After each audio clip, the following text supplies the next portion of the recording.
तांबूस फुटता उधळलाली भूपाळी रामपारी दिशा नाही उजळल्या आल गोकुळ आपुल्या दारी निर्भेळ आणि सकस चवीच गोकुळ लई भारी निर्भेळ आणि सकस चवीच गोकुळ लई भारी चव आहे कोल्हापुरी गोकुळ लई भारी चव आहे कोल्हापुरी गोकुळ लई भारी गोकुळची दर्जेदार दुग्ध उत्पादने गोकुळ अस्सल चव कोल्हापूरची चव आहे कोल्हापुरी गोकुळ लई भारी। राज्यात अग्रगण्य जिल्हा बँक म्हणून ओळखल्या जाणाऱ्या सिंधुदुर्ग जिल्हा मध्यवर्ती सहकारी बँकेनं 27 जुलैला 5,000 कोटींचा व्यवसाय टप्पा गाठून सहकार क्षेत्रात इतिहास रचला।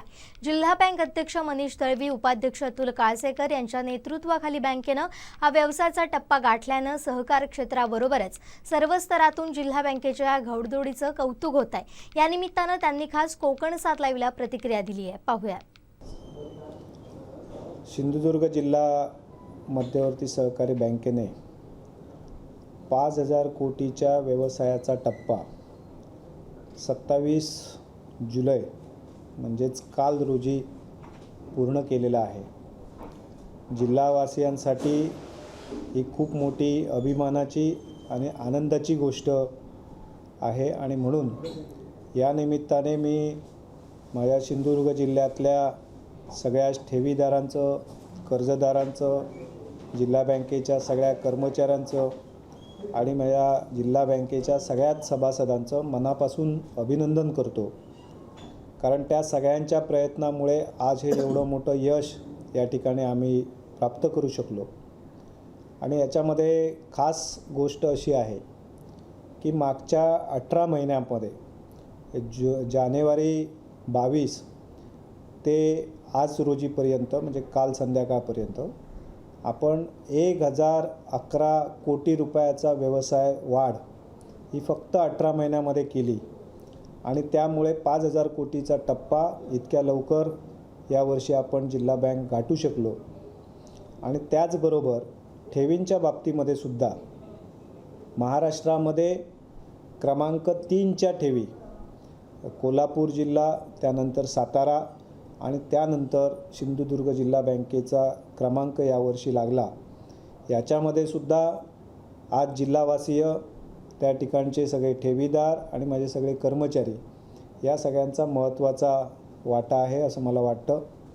आणि म्हणून या सगळ्याच्या माध्यमातून रत्नागिरी, रायगडच्या पुढे जाण्याचा मानसुद्धा यावर्षी सिंधुदुर्ग जिल्हा बँकेला त्यामुळे प्राप्त झाला। आणि अशा प्रकारच्या यशस्वी वाटचालीची माहिती या निमित्ताने आम्ही आज जिल्हावासियांना देतो आणि हे देत असताना पुढच्या मार्चपर्यंत या जिल्हा बँकेची उलाढाल ही 6,000 कोटी रुपयांपर्यंत नेण्याचा संकल्प या ठिकाणी आम्ही विद्यमान संचालक मंडळाच्या माध्यमातून केलेला आहे। आणि आदरणीय राणेसाहेबांच्या नेतृत्वाखाली, चव्हाण साहेबांच्या नेतृत्वाखाली निश्चितपणे आम्ही हा टप्पा पूर्ण करू अशा प्रकारची आम्हा सगळ्यांना खात्री आहे। आणि या सगळ्या वाटचालीमध्ये जिल्हावासियांनी अधिकची साथ आम्हाला द्यावी अशी अपेक्षा करतो। आणि उद्या 30 जुलै रोजी होणाऱ्या वार्षिक सर्वसाधारण सभेसाठी ओरोस शरद कृषी भवन येथे सगळ्यांनी 11:30 वाजता सकाळी उपस्थित राहावे अशा प्रकारच्या माझ्या बँकेच्या सगळ्याच सभासदांना विनंती करतो। धन्यवाद। आमचे दिवसभरातले सर्व अपडेट्स, ताज्या घडामोडी आणि थेट लाईव्ह पाहण्यासाठी सबस्क्राइब करा, लाईक करा कोकणचं नंबर 1 महा चॅनल कोकण 7 लाईव्हचं YouTube चॅनल।